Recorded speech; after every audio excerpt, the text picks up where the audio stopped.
بسم الله الرحمن الرحيم. تبارك الذي بيده الملك وهو على كل شيء قدير، الذي خلق الموت والحياة ليبلوكم أيكم أحسن عملا وهو العزيز الغفور،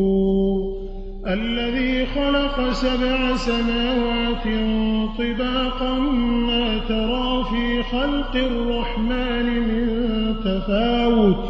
فارجع البصر هل ترى من فطور، ثم ارجع البصر كرتين ينقلب إليك البصر خاسئا وهو حسير، ولقد زينا السماء الدنيا بمصابيح وجعلناها